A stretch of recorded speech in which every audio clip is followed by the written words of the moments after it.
l'affaire Sobrino, les plus grands scandales politico-financiers qui finissent tous trois pays, l'Angola, le Portugal et bien sûr l'île Maurice. C'est plus grand qu'un scandale politico-financier de ces dernières décennies. Quand nous pas cause, c'est un BC qui nous tombe, hein, comme d'habitude. Une mal mettre c'est le plus gros scandale. Et là, nous pas cause millions, nous pas cause même centaines de millions, nous pas cause milliards et des milliards de roupies. Comment y arrivé à Maurice? Sobrino, l'affaire Sobrino est grâce à Maurice. En 2017, début 2017, grâce à la presse, il est éclaté et nous t'en dire qu'il est non, ça supposé milliardaire angolais là, qui peut infiltrer partout dans le pays jusqu'au plus haut sommet de l'État, jusqu'au plus haut sommet du gouvernement. Donc l'affaire Sobrino éclatée dans la presse. Moi, à partir d'avril 2017, je pose 3 PNQ les affaires Sobrino. Monsieur Sobrino, il gagne le toupet, malgré son antécédent scandaleux, il gagne le toupet d'une road and banking license dans l'île Maurice. C'est comme ça que ça commence. Les road and banking license, et ensuite, bien sûr, les road rentrent dans l'immobilier. Quand les road banking license dans Maurice, gouverneur de l'époque, Brasson Troy, indiquait clairement que tant qu'il est gouverneur à la Banque de Maurice, le malheureux Sobrino, pas pour gagner banking license. Alors, qui gouvernement fait? Gouvernement dans Finance Act, qui suit donc 2017, Finance Act 2017, sans responsabilité pour donner investment banking license, tire ça depuis la Banque de Maurice, donne responsabilité Financial Services Commission pour issue investment banking license. Donc là, interférence directe du gouvernement, une action directe du ministre des Finances, du Premier ministre, pour qui, dans Finance Act 2017, et dans ce changement-là, qui envoie la responsabilité investment banking à FSC. Nous pas fini là même. Donc, Bank of Mauritius, il y a un dehors du case.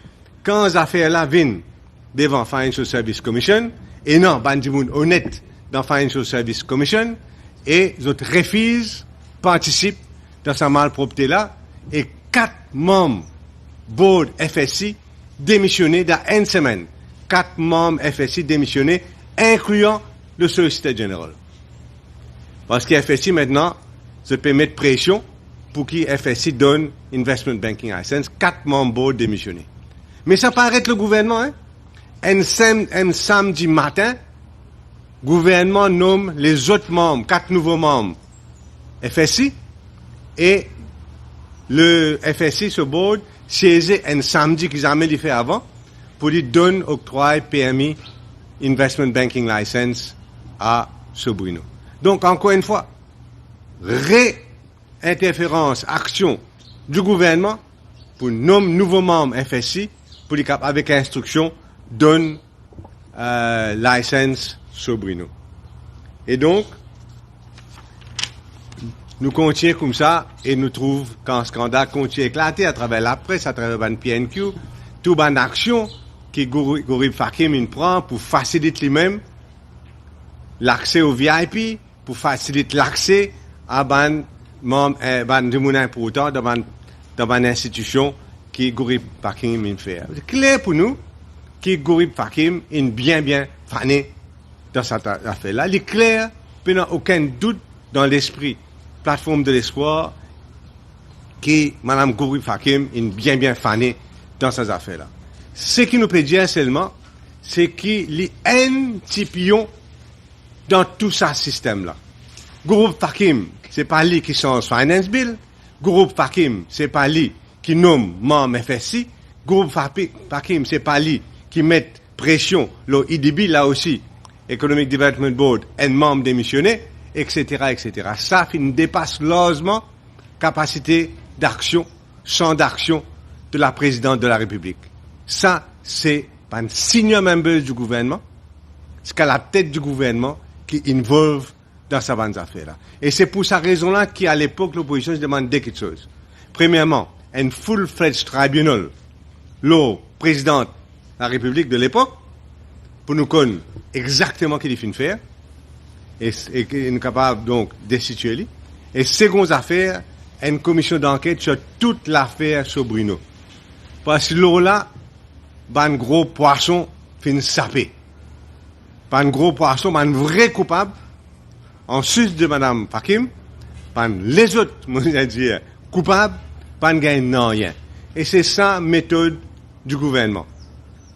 Protège, soutire tout camarade qui est aux autres, et bien sûr, de l'autre côté, dès qu'il y a un droit dire une opinion contraire ou bien faire une action contraire, à ce moment-là, l'appareil répressif de l'État l'y agit dans toute sa force, tout en soutirant à jamais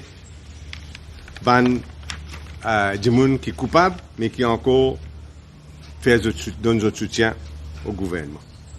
Donc, pour nous, l'affaire Sobrino reste d'actualité, surtout qu'en ce moment-ci même au Portugal, on a pu poursuivre lui pour qu'il détourne 700, il est accusé d'avoir détourné 750 millions d'euros, 34 milliards de roupies, que le type prend sa casse là pour lui faire sur la banque Maurice, pendant doute, que le type prend sa casse là pour qu'il y a 131 villas dans un développement foncier qui s'appelle Royal Park, qui d'ailleurs fait une faillite après, et nous tout connaissons involvement par membre du gouvernement dans Facilite et Sobrino. Et là, nous besoin remercier la presse, nous besoin remercier tous les camarades dans le Parlement, tous les camarades dans l'opposition, qui fait un fait blocage à M. Sobrino, l'arrivée de M. Sobrino à l'île Maurice.